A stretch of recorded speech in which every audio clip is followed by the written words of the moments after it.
Mwongozo wa Spika. Kuna mwongozo mwingine? Nani huyo? Ado. Sio wewe. Nasikia sauti gani inatoka huko? Mheshimiwa Chiresi.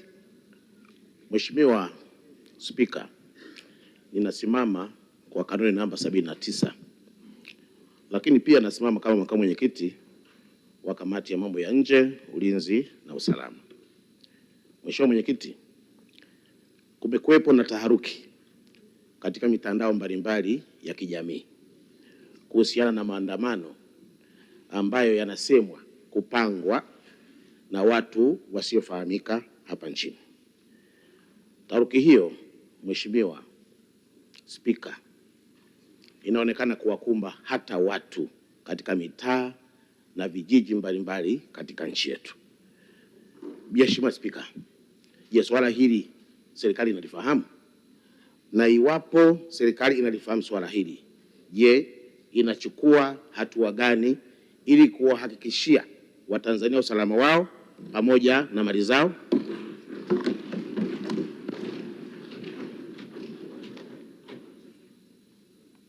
Mheshimiwa Waziri wa Mambo ya Ndani huyu. Waziri wa Mambo ya Ndani, mwongozi nakupa wewe.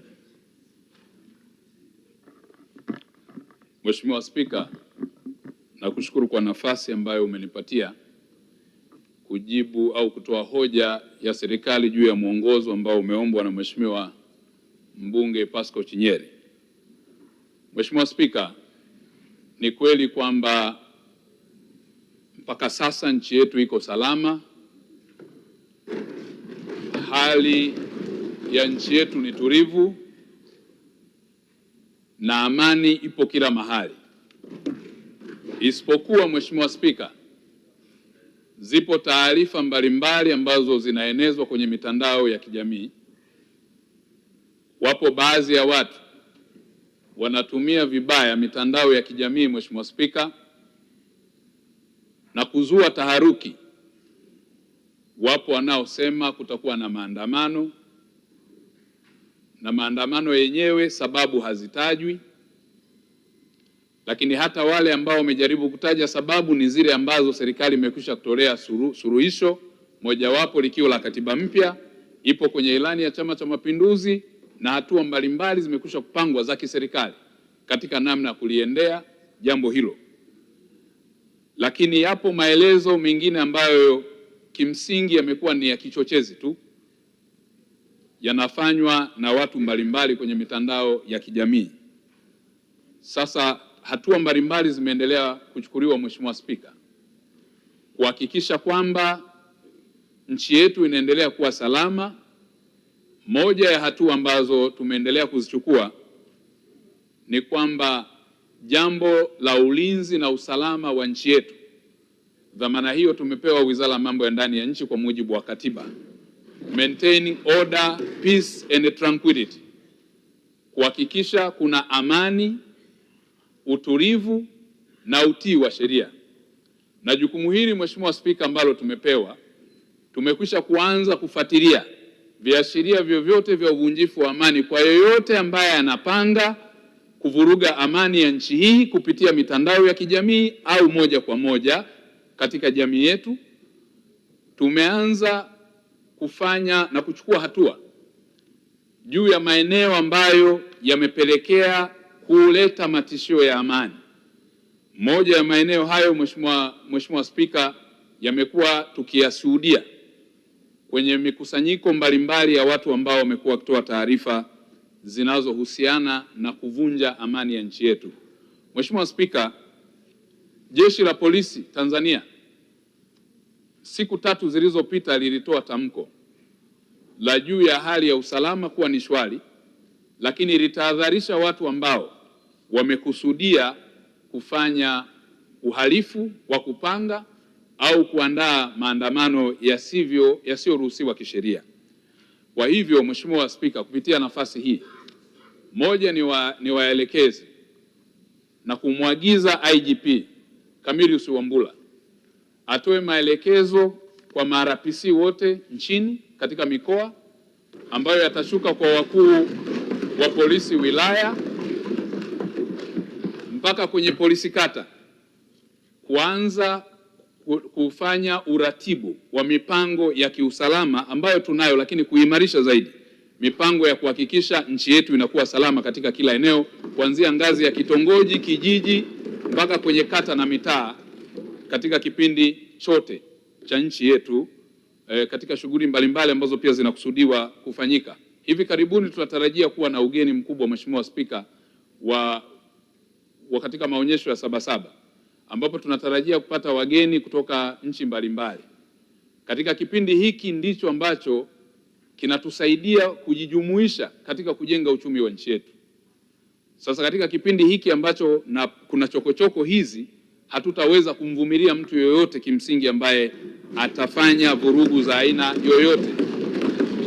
Ni katika kipindi ambacho tunatarajia shughuli zote za kiuchumi ziendelee, na ninawahakikishia wakulima kama ni shambani waendelee kwenda kufanya shughuli za kilimo, wafanyabiashara waendelee kwenda kufanya shughuli za biashara, wasafirishaji waendelee na shughuli za usafirishaji, watumishi wa serikali na watumishi kwenye maeneo mbalimbali waendelee, kwa sababu tumejipanga vizuri kuhakikisha tunadhibiti uhalifu wa aina yoyote ambao utafanywa katika nchi yetu.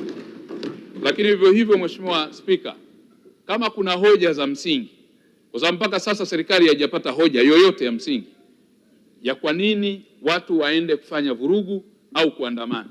Kama hoja yoyote ya msingi ipo, Mheshimiwa Spika, mimi nitasimama kwa niaba ya serikali, nitazipokea hoja hizo zifikishwe kwa Waziri wa Mambo ya Ndani, na popote kwenye mamlaka ya nchi ambapo zitahitajika kufika tutazifikisha huko. Lakini mpaka sasa, Mheshimiwa Spika, tunavyozungumza hakuna hoja yoyote ya msingi ambayo imeelezwa kwamba serikali imeshindwa kuitolea majawabu au kuchukua hatua. Kwa Mheshimiwa Spika, bado pia katika masuala ya taarifa ambazo zimekuwa zitokea kwenye masuala ya uhalifu, tutaanza kuanzia kesho kuwahoji watu mbalimbali ambao wamekuwa waziwazi na ushahidi na vielelezo wakichochea uvunjaji wa amani katika taifa letu, kufanya vurugu. Tunazo klipu za video ambazo wamezungumza kwenye platform mbalimbali za mitandao. Tunao ushahidi ambao tumeukusanya wa watu, primary evidence za eyewitness na wale waliosikia zipo, na tuna huo ushahidi. Mheshimiwa Spika, kuanzia kesho na muagiza IGP Wambura tuanze kuwaita hao watu na kuwahoji, na wale ambao vielelezo na ushahidi wao uko dhahiri tutawafikisha mahakamani. Mheshimiwa Spika, kwa hiyo hatutamfumbia macho mtu wa aina yoyote. Wapo wengine ambao wanafadhili uhalifu. Mheshimiwa Spika, hatuko tayari kurudi tena kwenye mambo ambayo yametweza na kuharibu rasilimali za nchi yetu. Hatuwezi kuruhusu watu wetu waumizwe, hatuwezi kuruhusu biashara zisimame, hatuwezi kuruhusu shughuli za kiuchumi zisimame. Mheshimiwa Spika, katika hili Mheshimiwa Spika, kupitia bunge lako tukufu, na kuhakikishia Mheshimiwa Spika, kama itatokea kuna mtu ambaye anadhani yeye yuko juu ya katiba ya Jamhuri ya Muungano wa Tanzania kwa mujibu wa ibara ya 30 kwamba atavunja na haki yake ni ya msingi kuliko haki za wengine, huyo Mheshimiwa Spika tutahitaji kumfikisha mbele ya mahakama akajibu mashtaka hayo. Kama kuna mtu Mheshimiwa Spika anadhani hana wajibu ambao umetajwa kwenye ibara ya 27 ya katiba ya Jamhuri ya Muungano wa Tanzania, wajibu wa kila mwananchi kuilinda nchi yake, kulinda usalama wa wengine, mali za wengine na kulinda taifa lake, mtu yeyote pia asiyetimiza wajibu, kwa sababu kwenye sheria act or omission, kwa mtu atakayetenda au atakayeacha kutenda kuzuia tendo la uhalifu, nao pia hao Mheshimiwa Spika, na kuhakikisha tutachukua sheria. Niwakumbushe na kutoa rai Mheshimiwa Spika kwamba tunayo sheria, katiba yetu ya Jamhuri ya Muungano wa Tanzania. Nchi hii inaongozwa kwa mujibu wa katiba. Nchi hii ni ya kidemokrasia na inayofuata misingi ya utawala wa sheria, haki za binadamu, na inaheshimu misingi yote ya utawala bora. Kwa sababu tunayo katiba ya Watanzania wote, na kwa sababu tunayo sheria ya kanuni za adhabu inahusika kwa Watanzania wote bila kujali ni tajiri au maskini, bila kujali hali au mahali anapotoka, bila kujali hadhi au heshima, Hata kama uwe na nafasi, huna nafasi, unawajibika kufuata na kutii sheria. Kwa hiyo hatutavumilia, Mheshimiwa Spika, kwa yoyote yule ambaye atavunja sheria za nchi yetu. Mheshimiwa Spika, pia kwa sababu ya taharuki hizi ambazo zimekuwa endelea, nitatumia fursa hii pia, Mheshimiwa Spika, kwa sababu tumekuwa tukisikia majibizano ya hapa na pale kupitia Wizara ya Mambo ya Ndani ambayo ni custodian wa peace, order and tranquility, kupitia Wizara ya Mambo ya Ndani ambayo tumepewa instrument na dhamana ya kusimamia amani, ulinzi na usalama, na kwa sababu uchochezi wa mambo haya umeonekana zaidi kwenye maeneo ya kisiasa, Mheshimiwa Spika, kupitia bunge lako tukufu, na mwelekeza IGP Wambura asitoe vibali kwa kazi zozote zitakazokuwa zinahusiana na kufanya mikutano ya hadhara katika kipindi hiki kwa chama chochote, iwe Chama cha Mapinduzi, iwe chama chochote kile.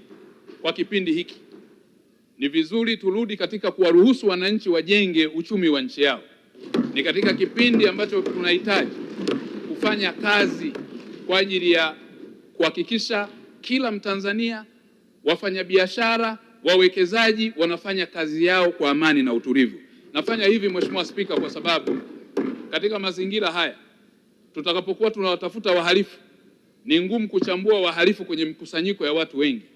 Kwa hiyo ni vizuri tujue hata kama hali itaendelea kuwa na matishio haya, kwa sababu wapo ambao wametishia, Mheshimiwa Spika, na tumewakamata wengine wana madumu ya petroli, tumewakamata wengine wana silaha, tumewakamata wengine, wapo ambao wanapanga mikakati ya uhalifu.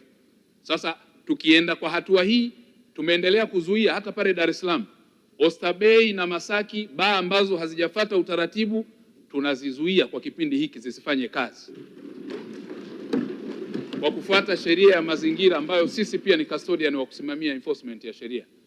Maeneo yote katika kipindi cha usiku ambayo yana matishio ya usalama, uchunguzi ukifanyika na ikaonekana kuna tension za kiusalama, naagiza kupitia jeshi la polisi, IGP Wambura na MRPC wote na kamati za usalama, msisite kuwafungia katika kipindi hiki, kwa sababu tunahitaji amani na utulivu wa nchi yetu. Mheshimiwa Spika, pia katika eneo jingine, kwa waheshimiwa wakuu wa mikoa na wakuu wa wilaya, kwa sababu wanabeba dhamana ya kuwa wakuu wa kamati za ulinzi na usalama, niombe sana, lakini pia niwaagize kupitia nafasi ya amiri jeshi mkuu ambao wao wanafanya kazi chini yake kuhakikisha kuna amani na utulivu kwenye maeneo yake, waanze sasa kutengeneza zile timu, na wanajua namna ya kuratibu. Mengine hatutayasema hapa, Mheshimiwa Spika, lakini wanajua uratibu na utaratibu wa siri wa kutafuta wahalifu. Lakini pia nitumie fursa hii, wamiliki wa hoteli zote, Airbnb, guest houses na lodge nchini kuanza kusajili kila anayeingia mle ndani kwa kutumia vitambulisho vya NIDA. Wageni wote wanaoingia kwenye miji wajisajili.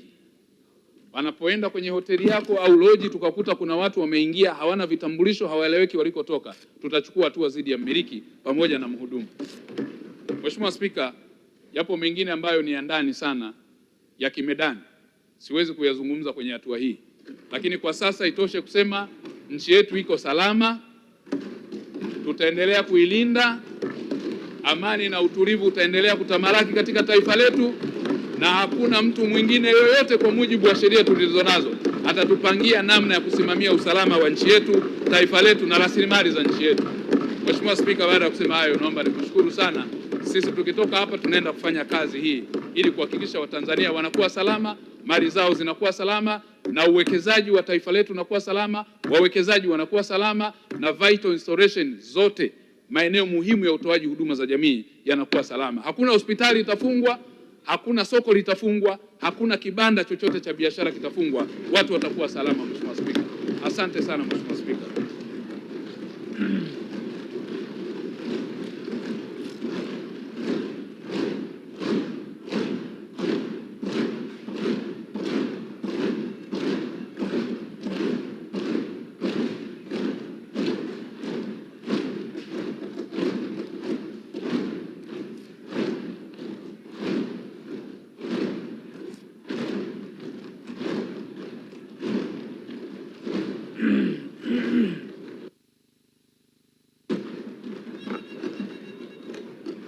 Asante sana Mheshimiwa Waziri. Katibu.